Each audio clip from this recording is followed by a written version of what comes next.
Good afternoon, everyone, and welcome to the Standing Committee on the Economy.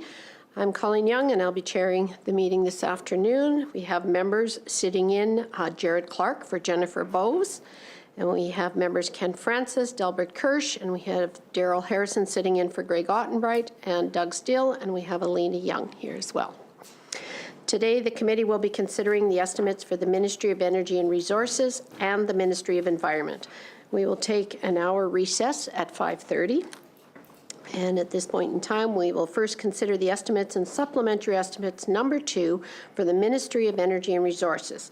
We will begin with consideration of Vote 23, Energy and Resources, Central Management and Services, subvote ER01. Minister Ritter is here with his officials, and the first time officials speak at the mic to mention their names and their positions. Minister, you can begin with your introductions and your opening remarks. Thanks, Madam Chair. Pleased to be here to discuss the 24-25 budget. Officials that I have with me, I have our Deputy Minister, Blair Wagar. I have Assistant Deputy Minister, I also have my Acting Chief of Staff here, Jeremy Brick. Assistant Deputy Ministers Corey Hughes and Charla Hordenchuk.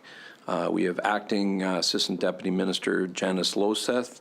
We have Executive Director of Revenue and Financial Services Kim Oliowski, Executive Director of Energy Policy Eric Warren, and Executive Director of Field Services Jane McLeod. Madam Chair, before I go on to the opening comments, I just want to add something in the introductions. One of the folks I just introduced, our Acting ADM, Janice Loseth, is, I understand, going to be retiring soon. And this is after 41 years of service, all with this ministry. So I just want to acknowledge that and thank Janice for all her great work that she's done on behalf of people of Saskatchewan. And with that, Madam Chair, the Ministry of Energy and Resources 24-25 budget supports Saskatchewan's world-class natural resource industries through strategic investments in geoscience, oil and gas, and critical minerals. Our $53.7 million budget, an increase of 0.9% from last year, positions Saskatchewan to continue to provide essential resources around the world. In the last several years, our resource sector has looked to diversify into areas like lithium, copper, zinc, helium, and an array of other critical minerals, along with increased production for potash and uranium. Saskatchewan is Canada's leader in critical mineral production and potential. We have occurrences of 23 out of 31 critical minerals. In March of 23, our government released Securing the Future, Saskatchewan's Critical Mineral Strategy. The 4 goals of the strategy will help guide critical mineral development in the province and support our government's 2030 growth plan goals. In our first year following the strategy's rollout, we've made significant progress in all key areas of the plan. Saskatchewan is estimated to have received over 10% of Canada's exploration dollars for 2023, which is a strong gain from the 8% the previous year, and puts the province on its way to reaching the goal of 15% of national exploration spending by 2030. To continue to drive the goals outlined in the strategy, this year's budget includes 2 new critical minerals incentives that will accelerate development in 10 emerging commodities to grow and diversify Saskatchewan's position as a global leader in critical minerals extraction and processing. Through a 25% transferable royalty and freehold production tax credit, the Saskatchewan Critical Minerals Innovation Incentive will support companies in advancing innovation commercialization projects for emerging critical minerals in the province. This incentive will support advancements in the extraction and processing of helium, lithium, rare earth elements, copper, zinc, magnesium, nickel, gallium, aluminum, and cobalt. The Critical Minerals Processing Investment Incentive will also offer a 15% transferable royalty and freehold production tax credit to support the development of value-added processing facilities for these same 10 emerging critical minerals in Saskatchewan. Together, these 2 programs are expected to accelerate progress towards the Saskatchewan Critical Mineral Strategy goals of doubling the number of critical minerals produced and establishing our province as a rare earth element hub. Additionally, this year's budget includes $10 million in funding over 10 years for public geoscience initiatives on critical minerals. This investment will result in new geoscience information that will help explorers identify new critical minerals opportunities in the province. This will support the critical mineral strategy goals of increasing Saskatchewan's share of Canadian mineral exploration spending and eventually growing our production of established critical minerals. These new programs and initiatives will be instrumental for continuing to advance the province's critical mineral sector and increase the share of critical mineral exploration spending to 15% by the year 2030. This year's budget is also making it easier for energy firms to benefit from the latest drilling technology. Our new multilateral well program creates a competitive royalty regime for the drilling of multilateral wells in Saskatchewan. The program has already attracted a lot of interest from industry and is expected to increase investment in drilling, put more people and rigs to work in the field, and drive incremental oil production. The program will further support our progress towards our growth plan goal of 600,000 barrels of oil production per day by 2030. In addition to this new program, 2 existing and successful oil and gas investment programs are being renewed. Project applications under the Oil and Gas Processing Investment Incentive, or OGPI, and the Petroleum Innovation Investment Incentive, or SPI, have been extended by 5 years. These programs, which follow private sector investment, will continue to support value-added processing and innovation projects in Saskatchewan's oil and gas sector. To date, these 2 incentives have generated $292 million worth of private investments in 17 different projects since 2019. All of these revenue initiatives seek to increase investment and also taxes and royalties paid to the province. This will help provide a foundation for a strong resource sector and a strong economy that will allow us to make investments into classrooms, care, and communities across Saskatchewan. At the same time, the Ministry of Energy and Resources continues to focus on regulatory excellence to maintain a reliable and competitive business environment. As a primary regulator, the ministry takes its role very seriously, a regulatory role that is built upon the principles of integrity, competency, and transparency. Over the coming year, work will continue to ensure a compliance management framework that is clear and consistent. This will include modernizing field inspections and incident reporting. Our suite of programs and strong regulatory environment has led to a Saskatchewan success story around emissions as well. As of 2023, industry has reduced reported greenhouse gas emissions from upstream oil facility venting and flaring by 64% below 2015 levels, exceeding the 45% target mandated by the province by 2025. This includes a 70% reduction in methane emissions overall. We've also focused on supporting technologies to further reduce emissions in the oil and gas sector and across the economy. Saskatchewan is a global leader in carbon dioxide utilization for enhanced oil recovery, also known as EOR, which is among the lowest emissions oil production in the world. Over the past 25 years, Saskatchewan CO2 EOR projects have sequestered more than 40 megatons of CO2. Saskatchewan is fortunate to have abundant reserves and opportunities in our traditional and emerging commodity spaces, and I'll take just a moment to list and highlight a few. Saskatchewan is quickly becoming a significant producer of helium. From 22 to 23, the number of producing helium wells in Saskatchewan grew by 50%, which included a 35% growth in production volumes.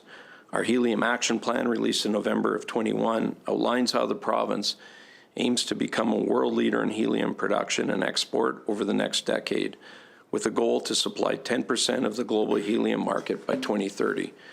We're now producing volumes that could soon support construction of a liquefaction facility, which will significantly increase our ability to export helium globally. Lithium presents another emerging opportunity with significant potential. We have 3 exciting projects with defined brine lithium resources. Arizona Lithium is one such project currently operating a direct lithium extraction pilot plant in Saskatchewan that is showing promising results as they fast-track towards a commercial-scale project. The emergence of the helium and lithium industries in the province are 2 fantastic examples of how we're rising to the challenge of becoming a critical mineral powerhouse. On uranium, with prices at a 16-year high, 23 was a strong year for Saskatchewan uranium production, almost a 50% increase from 2022. Northern Saskatchewan is the largest high-grade uranium deposits in the world, and we're the second largest global producer and exporter of this mineral that is crucial for powering a low-carbon future. As our global partners look for reliable, low-emissions baseload power, demand for uranium is on the rise, and Saskatchewan is ready to meet that challenge. The economic benefit of the uranium industry to Saskatchewan is huge. It helps support over 2,000 jobs, with particularly high participation from our northern residents and Indigenous communities. And of course, Saskatchewan potash continues to play an important role in our economy. For example, BHP made further commitments to its Jansen Potash project, approving an investment of $6.4 billion for the construction of Jansen Stage 2 to follow up on the $12.4 billion that had previously been confirmed for the future mine. And finally, in the forestry sector, after coming off a year with $1.2 billion in sales, we're moving ahead with our growth plan goal to double the size of the forestry sector by 2030. In closing, this year's budget and our ministry's focus is to continue strengthening our already robust energy sector and provide a strong economy for a strong future in Saskatchewan. And it's through that strong economy that our government can make the necessary investments in our classrooms, care, and communities going forward. And with that, Madam Chair, we'd be happy to take any questions. Thank you, Minister. I'll open the floor to questions from committee members, and I'll recognize Ms. Young. Thank you. Thank you very much, Madam Chair. Thank you, Minister, for those opening comments, and my thanks to all your officials for being here tonight, as well as the many people behind the scenes who work to do all the preparation for the budgetary process, for estimates, as well as for the steady day-to-day functioning of such an important ministry here in the province of Saskatchewan. And I'd also like to extend my congratulations on a remarkable career and very well-earned retirement.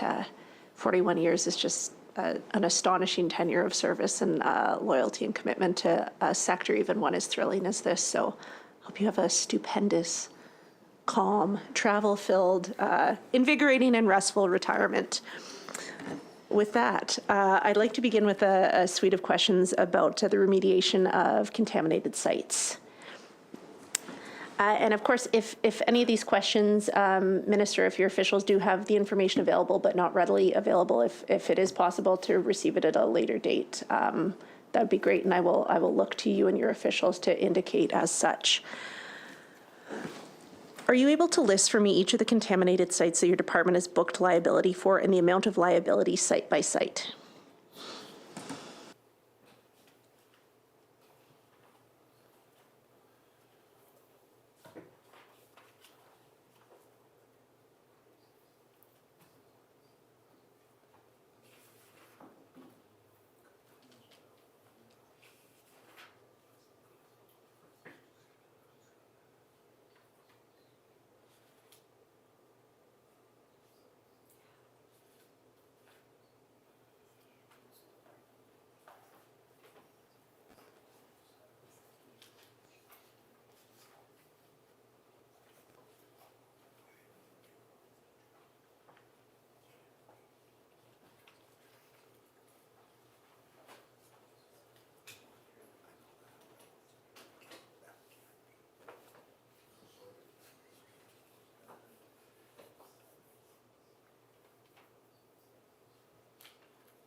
So officials tell me there is two particular ones. There's Gunner and there's Laredo.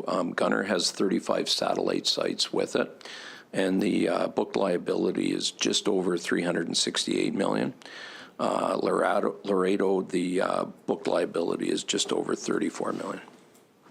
Thank you, Minister. And just to be clear, those are the only two sites that your ministry has booked liability for. Yep. Okay. Thank you. And is that the total liability?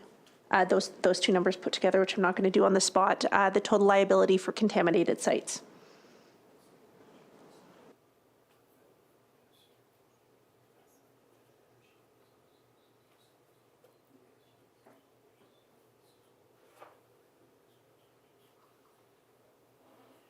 That's the total liability that the Ministry of Energy and Resources is liable for. Thank you. Has the liability on either of those sites changed in the past 2 years?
Those, to your question, those amounts, they have changed. There's a number of reasons for those, and in just a minute, I'm going to get Corey to just walk through those for you. Just as an example, inflationary pressures, it's multi-year projects, so costs at times increase. So I'll just get Corey to walk through the reasons for the changes.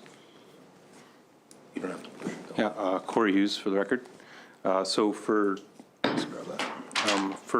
Gunner, we did take out a special warrant in the previous fiscal year of just $91.5 million, and that is because the cost estimate did increase, and there was some clear reasons why. We experienced high water levels on Lake Athabasca for several years, which required us to delay some of the work that was planned. COVID also had some impacts. There was some planned work during COVID that we couldn't do, so the project did get delayed for those two reasons. Of course, during that time, inflation was also very significant the last couple of years, so it did add to the cost. And then the fourth reason at Gunner was we now have a better understanding of the required monitoring and maintenance. The site will be fully remediated. It will then go through a period until the Canadian Nuclear Safety Commission and our Ministry of Environment identify it as stable, which they can then go into our institution control program. So we just have a better idea of what monitoring and maintenance will be required during that phase, which could be up to 15 years. So we've now been able to cost that into the liability. And in the case of Laredo, a similar story. Laredo has been fully remediated for several years now and is a great success story for the province. But we did take out a special warrant to ensure that we had enough money for the monitoring maintenance phase prior to the institution control program. So, Thank you very much. Are you able to identify, in terms of dollars, how much that liability has changed? Like what the figure is for the change in liability for each of those two sites?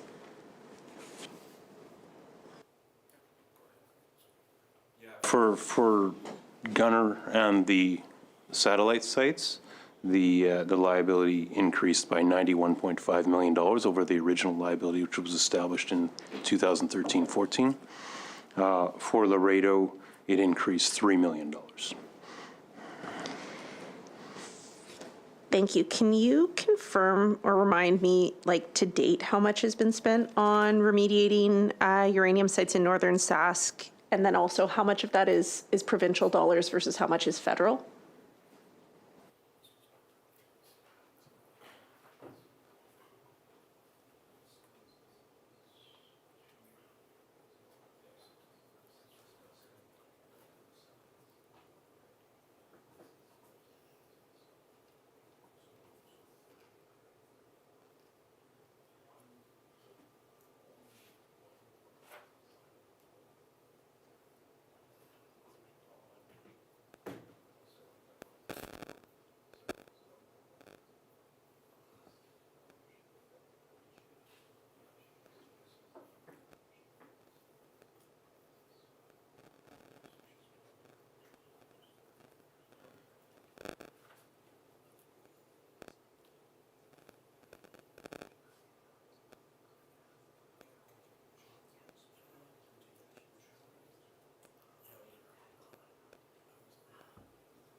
So for Gunner and the 35 satellites combined, costs paid to date are $260,820,000.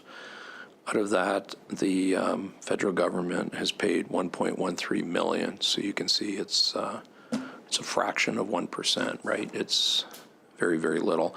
On Laredo, there's no federal financial commitment to that. There's been $31,393,000 paid so far to date. Out of that, $8,060,000 is provincial. $23,333,000 is by third party. Thanks. So along those lines, what's the status of the lawsuit that your ministry filed against the federal government with respect to federal cost sharing for the remediation work there?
So, of course, the Ministry of Justice is the lead on the actual court action. The statement of claim has been filed. I understand the statement of claim has recently been updated in the courts to reflect the increased costs.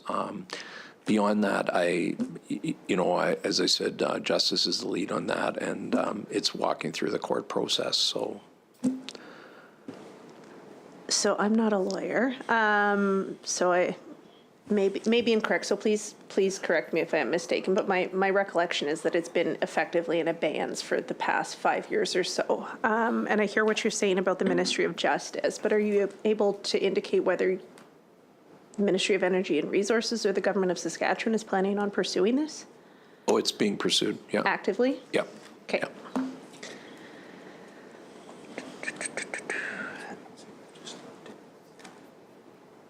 That's why, if I could, that's why I mentioned the statement of claim was just updated to reflect the new costs with the courts. Okay.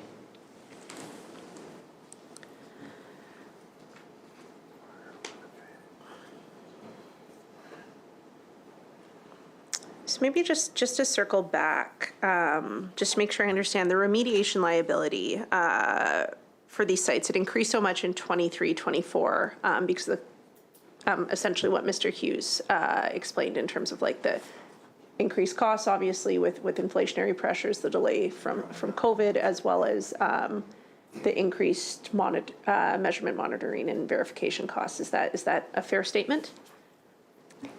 I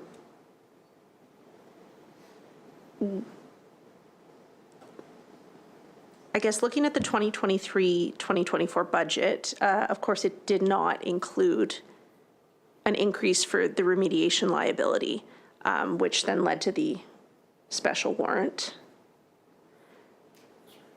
So unless I'm mistaken, in the 2024-2025 budget, the liability appears to remain unchanged. So is that because the $91.5 million is the total cost for all ongoing work and monitoring?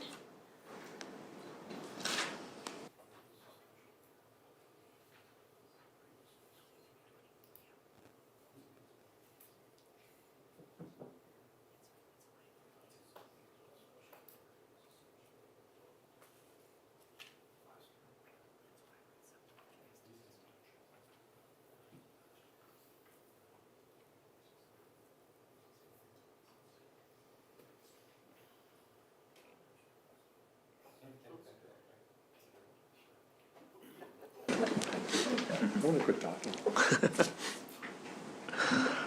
Blair Wager, Deputy Minister.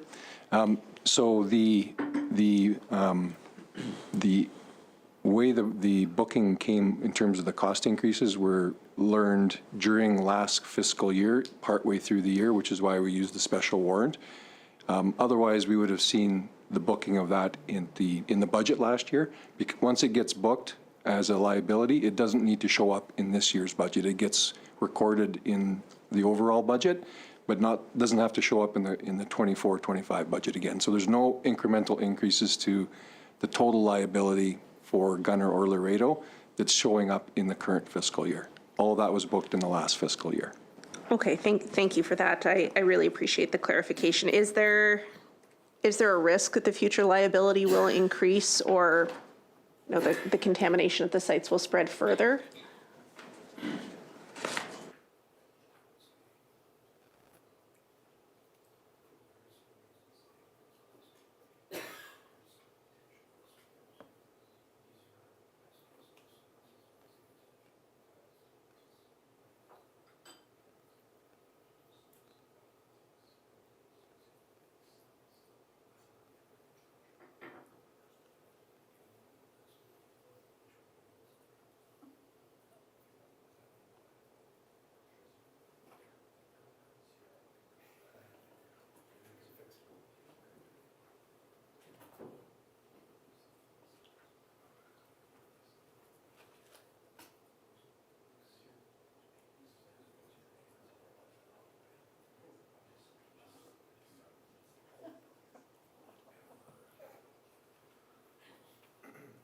Okay. So thanks for the question. It's a good one. What I would say is that the project has been multi-year, and we're quite far along. A lot of the sites have already been either have been remediated or close to being. There's a few left. So if you think of a multi-year construction project, the risk of increases at the very beginning are much higher than they are at the end. We're much closer to the end of this, so we're much more comfortable that we won't see additional increases. But that risk is there. It's a project that's in the far north. Mobility, being able to mobilize for a construction project, earth-moving project that's like this are always at some risk. If we find more delays, weather delays, things like that. I know this year we had some challenges with the project in terms of ice roads not being available when we needed, so it causes some delays. So right now we're comfortable that we've estimated the total cost of the project, but there is still risk, depending on how weather this construction season goes, that we could face some additional increases. Thank you for that. Do you associate a dollar figure with that risk, either for, I appreciate what you've said in terms of the shrinking nature of that risk as the project continues, but do you have a value for that? Also if the timeline extends, if there's a dollar value associated with the environmental risk and impact as well?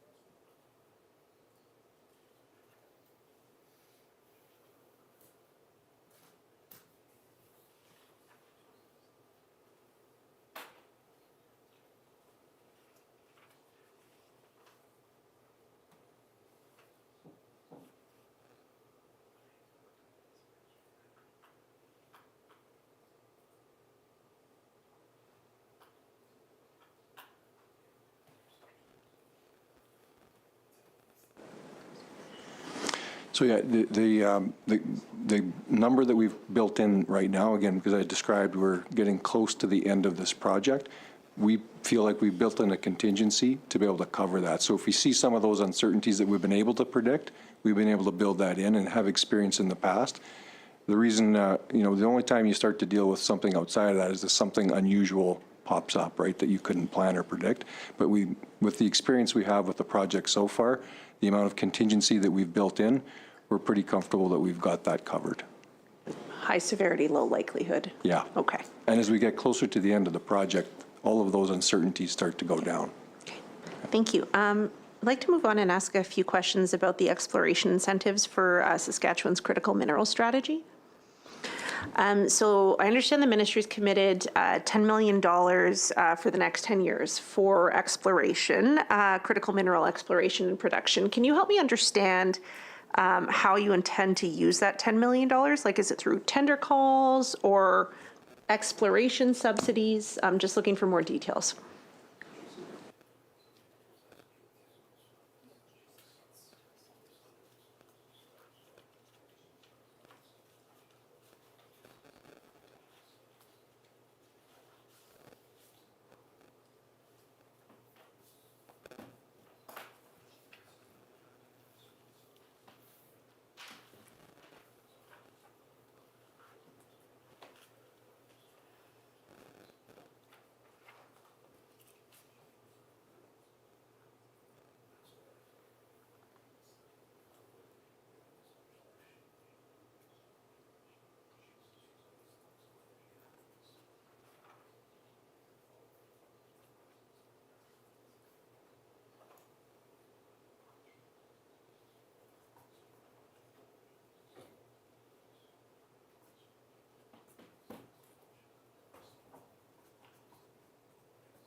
If I could, just to clarify, and I might have misunderstood the question, the 10 million over the 10 years, that's not sort of the whole gamut. There's a number of other incentives as well.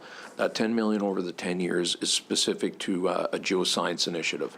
So that'll target things like sampling programs, airborne surveys, that sort of thing, to make sure that exploration companies have the best geophysical data that they possibly can, right? So they can narrow down where they want to do their work, that sort of thing. And then, of course, that's to work towards the goal of getting critical minerals exploration up to 15%. Okay. So then I guess looking more broadly at the critical mineral strategy, and sorry if I just missed it in your comments, Minister, the hamster in my brain was spinning. Is there going to be like tender calls or exploration subsidies? Are there going to be multi-year commitments to like specific corporate exploration programs? Just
Sorry. So of the $10 million, there will be internal, our Saskatchewan Geological Survey will use some of that money for the planning process to support field camps, to help identify, and also working with industry to help identify where the high priority areas where we'd want to do the airborne, and then the airborne studies surveys themselves would be tendered out and in control of the province. So there would be no actually, it wouldn't be done by the exploration industry, it'd be done by the province in consultation with the industry. so essentially money going to fund the existing like public servants and geologists and stuff doing this work, just further expanding this to focus on critical minerals, rare earth. Correct, although Okay. the majority of that money would be tendered out for the actual airborne surveys, yes. Okay, great, thank you.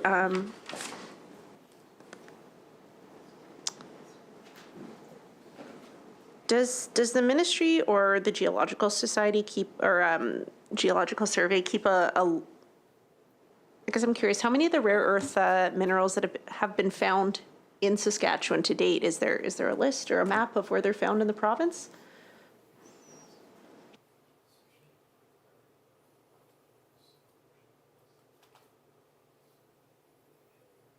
And just to be clear, just in like, you know, commercially or scientifically relevant quantities.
Corey's going to kind of walk through the answer to your question, but I just wanted to clarify first, because we were disagreeing on this, did you want to know what those 17 rare earth elements are? No, I have a That's- list. In fact, I'm too bad sitting here because- Googling what is That's too bad. ytterbium used for, It's yeah. too bad because I really wanted Corey to have to pronounce those and read them into the list, but well, I'll get Corey to answer your If question. if we finish up early here, I'll come back to this question. Yeah, so the majority of rare earth deposits do contain a portion of all 17 rare earths.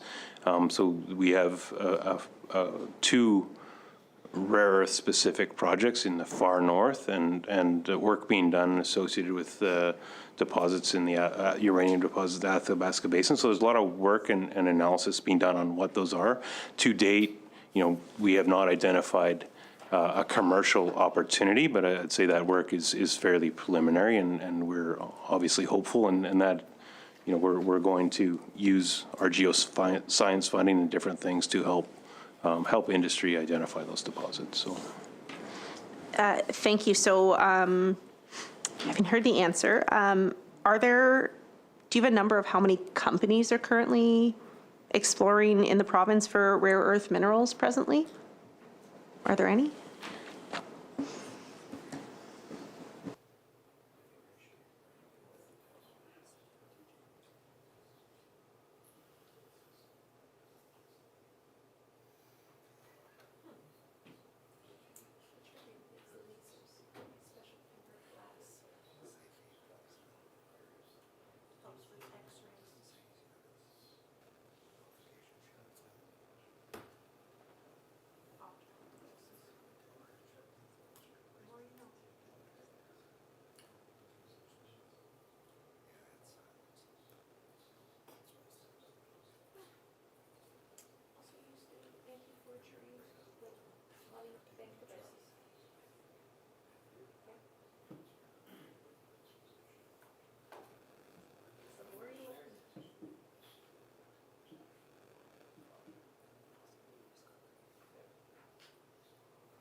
So officials are telling me when a mineral disposition is issued, it's not specific to certain minerals. They have the right in that case to sort of explore for all of them.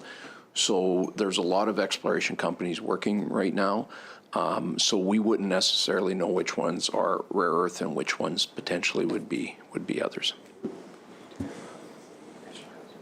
Okay, interesting. So, I should have just mentioned, Corey just had told me, our folks, though, ministries folks knows, they do know, I think, from probably just discussions with companies that there's at least 4. okay, at least 4. So then how does the ministry, obviously this is an emerging, evolving opportunity for jurisdictions around the world, in particular for Saskatchewan, and something that we hear the government talk a lot about. Sounds like a great idea. How is the ministry? How will the ministry be able to evaluate or plan for further incentives around rare earth minerals, just with the nature of what you've said about how exploration currently works?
We do a lot of work. We have, experts on rare earths within the Geological Survey. So we have field programs in areas where we know of rare earth discoveries or we've identified of high rare earth potential. So we're using that and geoscience to help identify further potential targets for industry so they can target rare earths specifically. So. Thank you, and forgive me, I think this will be my last question on this. Is there any obligation for industry or the companies that are doing that exploration to then disclose back to either the survey or to the ministry to just help further and expedite that exploration and development?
Ultimately, the results of exploration programs are the property of the Crown, so there is a requirement to provide that data to the ministry, but there is a 3-year confidentiality period that the companies don't have to publicly release that data for obvious reasons, so they can continue their program. But Thank you very much. Just a couple questions about oil and gas exclusion zones. Start with my most controversial question at the start. Is it possible to get a map of the exclusion zones in the province? Is that like publicly available? Can I get my hands on one of those?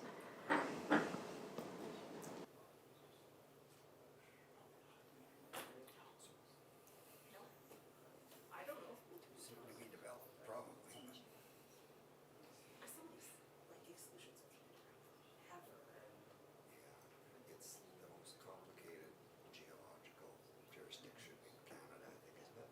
For, as far as all the different, because not everybody has potash, not everybody has coal. Yeah. I was told that a long time ago, I don't know if it's. Well, that's kind of. Yeah. Well, I thought I wondered if there's going to be some changes to it, just in those recent activities, so just trying to figure out. It's ever evolving. Sure.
There are areas of the province that have restrictions. I mean, there's the protected areas that, might be a better question for environment on the ecological side that are national parks that have restrictions on drilling for ER. We do have the Potash Crown Reserve area that restricts drilling only for potash on the Crown land within that area. There is also potash restricted drilling areas around most of the mines that restrict all drilling activity, be it on freehold or Crown land.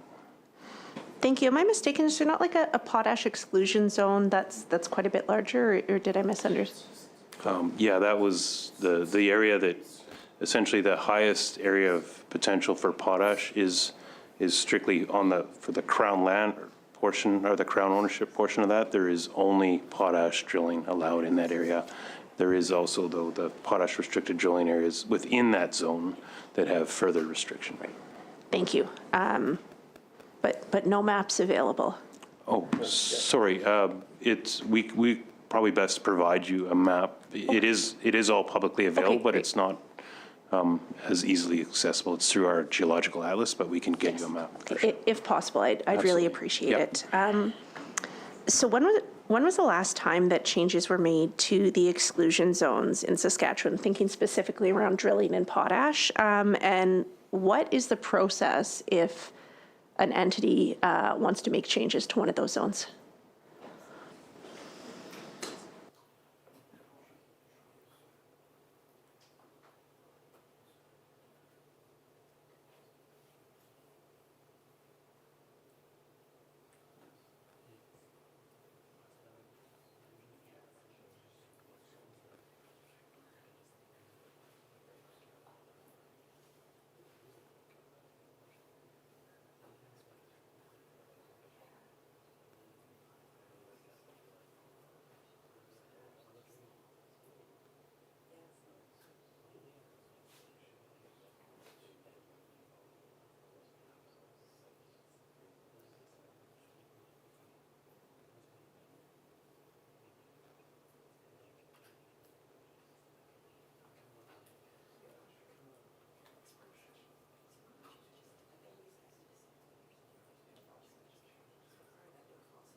Something like this.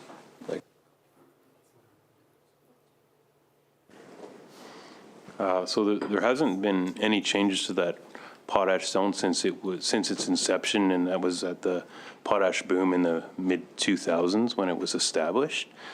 We do have one pilot project looking at CCUS, and we're working with industry to see if CCUS can coexist in the far southern portion of the potash zone. And your question about how a companies are and have can approach us with proposals, and which we're happy to review, but at this point we haven't made any changes to the boundary, and we're not currently considering any at this time.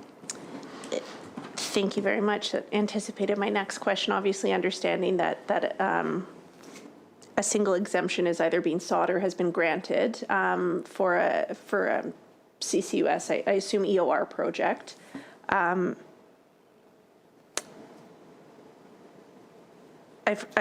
heard that companies can approach the government with proposals. Is that a formal intake process? Is it, simply just like drop us an email? What does that look like, and can you help me understand why this single exemption has been granted?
There is no formal process to, to get increased activity into that potash area, because we are not currently planning to make changes to that. But as I said, there is a pilot CCUS project on the extreme south of that boundary, just to determine if in certain situations that CCUS can coexist. But of course, the most important aspect for us is maintaining the integrity and the security of the potash zone and the hundreds of years of potash that remain in that area. So.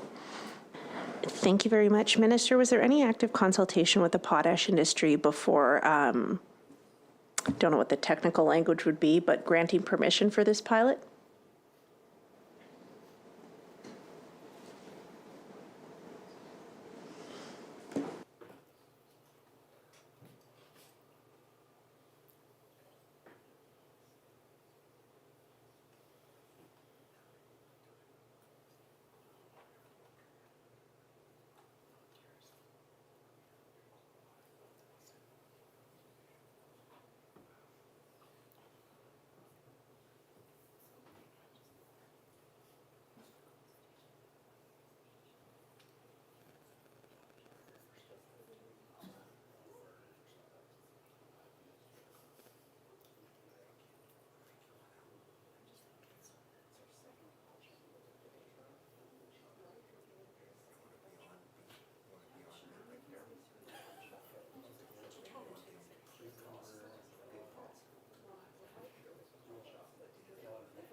Hello, Charla Hordenchuk, Assistant Deputy Minister of Energy Regulation.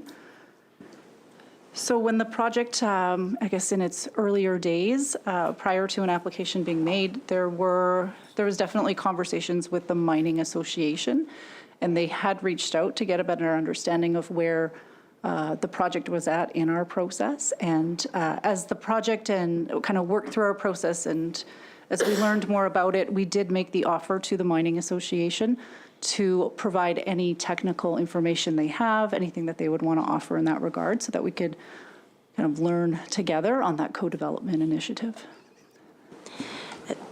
Thank you very much. And just to make sure I'm clear on this, I think I'll just ask one more time. Was there any formal or informal consultations specifically with potash industry, or am I right in understanding that the engagement that took place with the Mining Association is the extent of it?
So to follow up on my previous point, there were conversations and engagement with the Mining Association, which includes the potash industry. There is no separate entity that exists anymore. So the potash industry would be represented through the SMA. And also, just to further add, there was conversations between the proponent and the neighboring company to ensure that they were having that open dialogue and were aware of what was being proposed in the area. Great, thank you. And having heard that there's not like a formal process for any further exploration, and this is thus far a one-off pilot, with no formal process in place, was this exemption granted following any kind of formal, informal lobbying, encouragement, cajoling, enthusiastic pressure from any board members? Of course, I'm thinking of Premier Wallace sits on the board of the proponent of this project.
I guess first I should clarify, there is a process to apply for a lease of space, but there is no process to change the boundary of that potash area. So the proponent that we're speaking of actually originally wanted to be in an area further south of where their pilot is right now. It was the ministry, because of extensive dispositions in those areas, it was the ministry that chose that location for the proponent. So they were not, there was no discussion about them coming into that area. We were the ones that actually put them there, so. Thank you for that. So I hear what you're saying in terms of it was the location was essentially cited by the ministry, not by the company.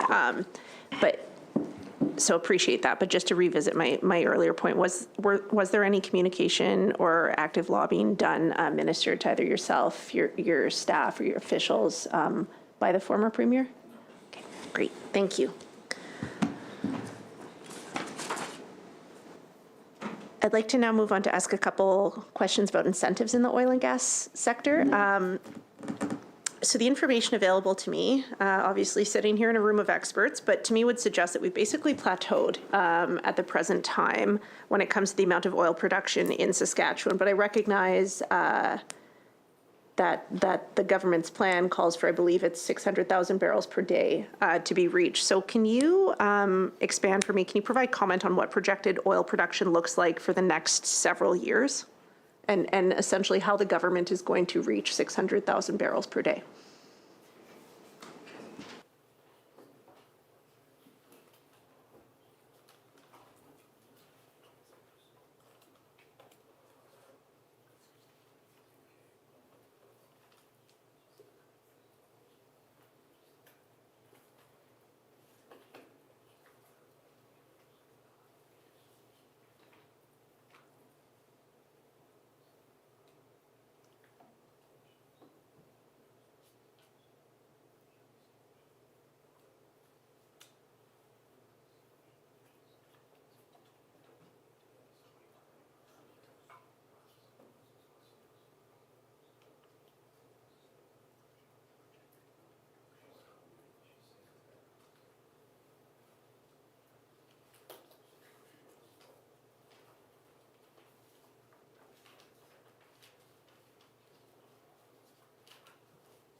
couple of things there. I think, you talking about that have been stagnant for a period of time. I think part of that is coming out of COVID.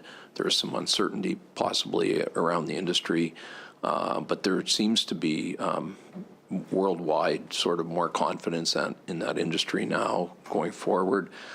Part of what we're planning on doing that we think is going to increase the barrels per day is the recent announcement of the multilateral incentive program that we have. Forecast for that is upwards of 50,000 barrels per day. So that in and of itself probably won't reach the goal, but that plus sort of continued strength in the industry, we think we got an opportunity to export more oil, confidence that the sector has. And we'll continue to work with the sector on that as well to see if there's anything else that we can do to do it. I mean, we want to do what we can to get Saskatchewan clean oil around the world. So it's sort of a combination of things. Multilats will be a significant part of it. Thanks, and I'm trying to remember. I'm a bad critic. We're up to what, 460, 480,000? Yeah, it's in that range right now, yeah. So add in an additional 50,000 from the multilateral well program. There's still just shy of 200,000 barrels per day, or pardon me, 100,000 barrels per day to make up there. Yeah, it'll be in excess of 500 with that if that pans out. And then, like I said, I think the intention probably is it'll also increase just because, like I said, confidence in the industry, people more likely to invest now. And again, we'll continue to work with industry to see what else we can do to increase it. It's the multilats is a significant part of it, but it's not in its entirety. Thank you. So beyond the multilateral well program, are there other incentives that the ministry is considering to help reach that goal?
So just a couple things, your questions about other incentives.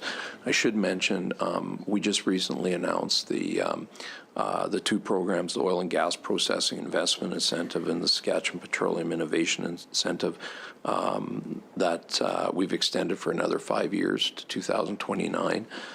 We think that'll be helpful. There's no other sort of specific incentive programs that kind of we're waiting to unveil or anything like that to that extent, but there's a lot of things that we're looking at that we think have potential. One of those is enhanced oil recovery, EOR, that we think there's some potential that as technologies change, much as you see with the multilateral situation, right? A number of years ago, the technology wasn't there, kind of wasn't really front of mind, but now it's current technology, and it's helped a great deal. So on the EOR side, I'm just going to get Corey just to delve into that just a bit more. EOR questions afterwards as well. Sure. Thank you. Yeah, so the EOR project, I think the Weyburn project is a great example of that. You know, we see it as an opportunity it's some of the most sustainably produced oil in the world with significantly less, it permanently sequesters the CO2, and the Weyburn project has sequestered over 40 million tons over its lifetime. So, you know, it's a real opportunity for the province to increase oil production, but especially very sustainably with very low CO2. So. Thank you. I'd like to come back to the industry programs, the incentives, but on the Weyburn project, how high have they been able to drive recovery rates? Do you have that information handy?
Just wondering, instead of killing a bunch of time on you now, the folks are working trying to get those numbers for you. Would you like to proceed, and then if we can get them by 5:30, we'll have it for you? Is that okay? Appreciate it, and Sure. even if it's not today, Yep. just Yep, that's fine.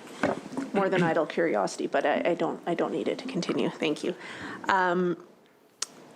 So enhanced oil recovery has always been a huge part of Saskatchewan's oil industry, at least since the 70s, I believe. Are there any new projects on the drawing board that you see moving to implementation production the next 3 to 4 years?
So sorry, in the interest again of not taking up all your time, officials are telling me that there's 42 that they're aware, 42 sort of project application type, but they also know there's interest in a number of others. Is that sort of a good enough number for you? Do you need more specific? Because that'll take more time.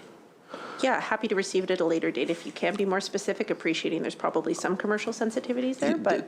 Probably there is, so I'll see what officials can come up with. Okay, thank you. I'll follow up. Looking at the incentives in the 2024-25 budget, the Petroleum Innovation Incentive, Oil and Gas Processing, and the Multi-LAP program, Are you able to detail what you expect the results of these programs to be in 2024, 2025, as well as the projected cost of these enhancements before any consideration of the economic benefits? Which, of course, I'm also interested in.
Right. So just a couple points to your question there. I know you'd asked about oil and gas on Ogpine Spy. The funding caps, the dollar amounts I'm going to give you, though, just to clarify, this is going to include the new critical minerals component as well. The caps are, so that plus the sort of existing criteria that we've used for past years for oil and gas. So for OGPI, the oil and gas processing investment incentive, the funding cap is going to be $500 million. And for Saskatchewan Petroleum Innovation Incentive, or SPI, it's going to be $100 million. And I just want to clarify this too. It's important everybody understands this. These are credits, so they're going to follow the expenditure, right? They won't be first out of the gate. They'll follow. For sure, sorry. And do you expect these to be fully subscribed? I think the existing was multi-year.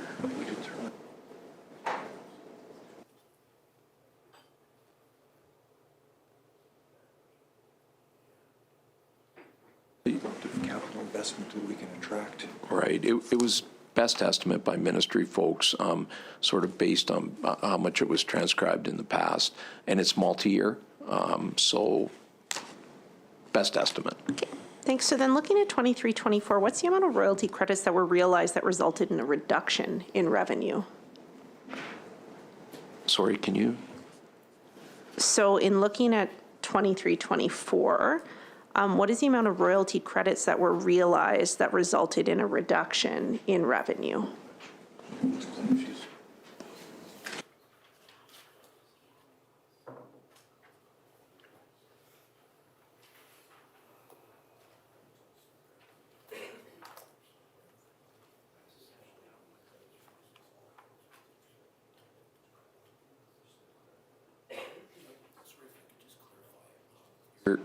If I could just clarify your question, you said revenue reduction. That's part's confusing me.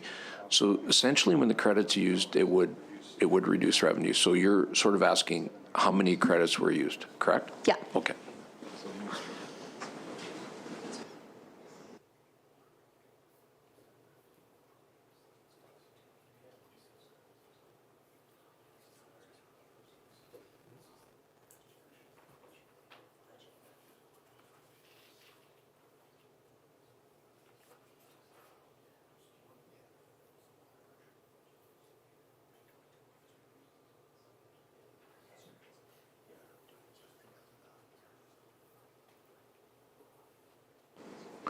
For the oil and gas processing incentive for fiscal year 23-24, we had 11.16 million dollars in credits that were utilized, so reduction of oil and gas revenue.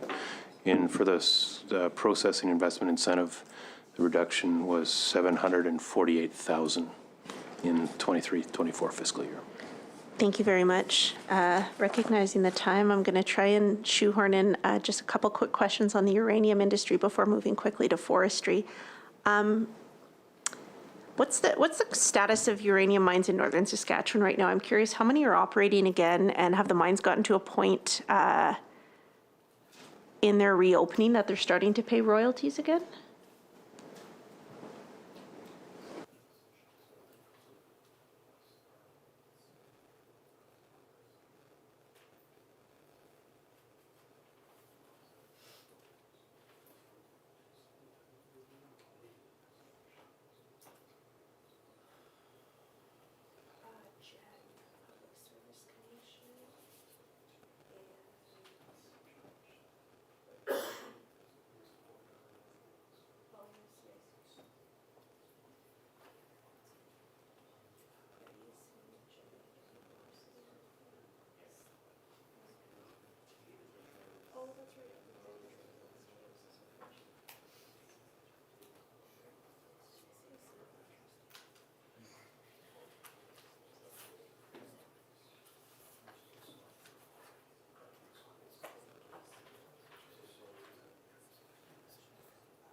Yeah, so the operating mines, uranium mines currently are the Cigar Lake operation as well as MacArthur River.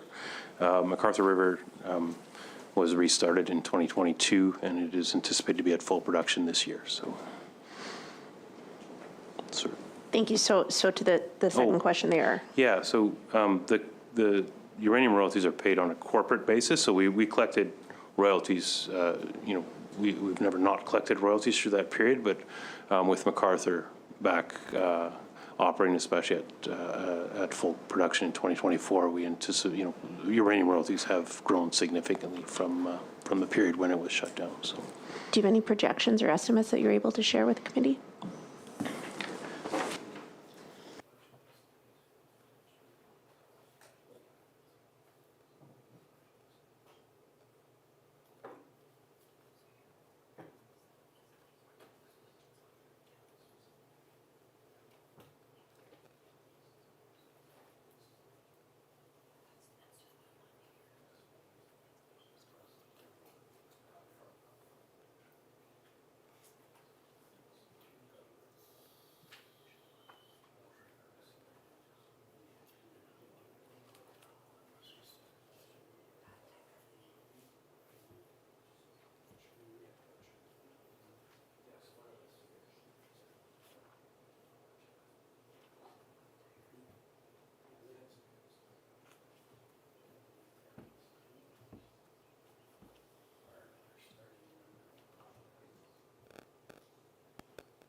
we don't publish the uranium royalty number due to the limited number of producers, but it is captured in Finance's quarterly documents, and in the 2024-25 budget, that was $207 million, the majority of which is uranium.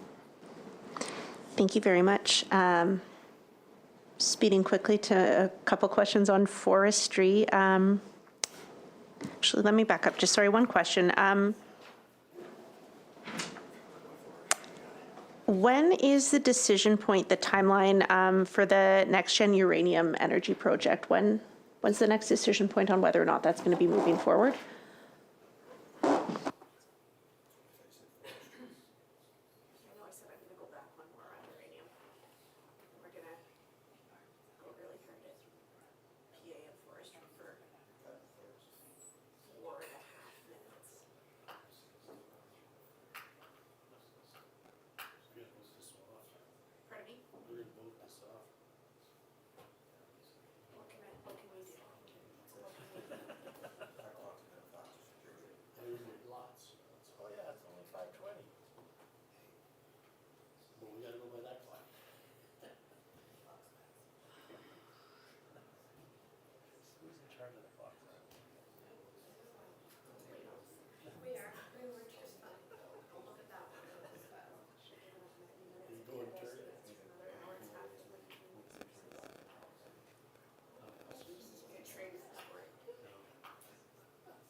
So that project is through the provincial EA process, now in the federal EA process, and I think Ministry of Environment's probably in a little better position to be able to give insight if they can.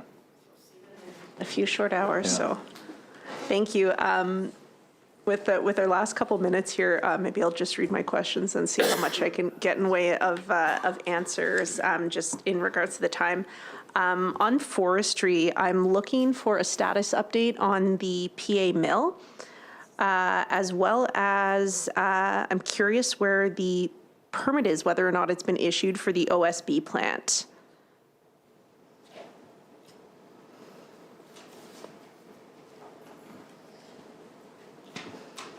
And if the permit has not been issued, if yes, when it's expected to be issued.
I think we are disappointed with the lack of progress but we are working with those companies, continuing to see what their future plans are. On the OSB side, we have Environment issued a permit in August of 2023, and we continue to work with them on their options in establishing the OSB mill in the province. Thank you. So just to follow up, the Ministry of Energy and Resources has not been informed that the pulp mill in Prince Albert will not be reopening.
So we're obviously disappointed at the lack of progress there. That's no secret. We just don't think, you've got corporate confidentiality there. The company, best of my knowledge, hasn't made any public statements. We just don't think it's appropriate for government to be making statements until they do. In the meantime, we've made it clear that, our door's open for discussion with the company moving forward. Thank you. Having reached our agreed-upon time for consideration of these estimates, we will proceed to vote on the estimates and supplementary estimates number 2 for the Minister of Energy and Resources. But before we begin with that voting, Minister, if you have any closing remarks that you'd like to make. I would just like to thank you, Madam Chair. I'd like to thank the committee members for their time, Ms. Young for her questions, and the staff for being here as well. Thank you. If you have any closing remarks you'd like to make. Thank you, Madam Chair. I'd add my thanks to the members opposite, to my colleague, member from Wellshakers, to yourself, Clerks Hansard, as well as yourself, Minister, and your officials. I always find these incredibly engaging, and I thank you and your officials for the thoughtfulness and responsiveness of the answers. Minister, you and your officials are welcome to leave or stay for the vote, whichever you choose. And we will proceed with vote 23, Energy and Resources, which can be found on page 39. Central Management and Services subvote ER01 in the amount of $25,171,000. Is that agreed? Carried. Energy Regulation subvote ER05 in the amount of $12,399,000. Is that agreed? Carried. Resource Development subvote ER01 in the amount of $13,743,000. Is that agreed? Carried. Non-appropriate expense adjustment in the amount of $4,712,000. Non-appropriate expense adjustments are non-cash adjustments presented for informational purposes only. No amount is to be voted. Energy and Resources, vote 23, $51,313,000.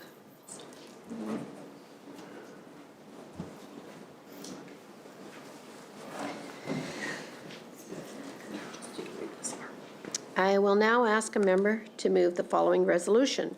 Resolved that there be granted to His Majesty for the 12 months ending March 31st, 2025, the following sums for energy and resources in the amount of $51,313,000. I need a member to move. Just, I reckon, Mr. Francis so moves. Is that agreed? Carried.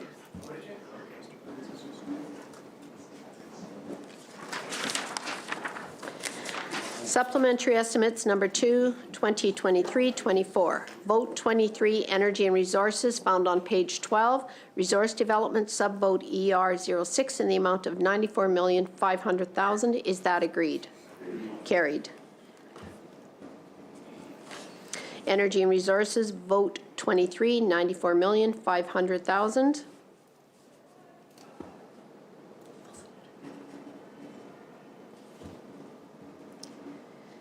I will now ask a member to move the following resolution. Resolved that there be granted to His Majesty for the 12 months ending March 31st, 2024, the following sums for energy and resources in the amount of $94,500,000.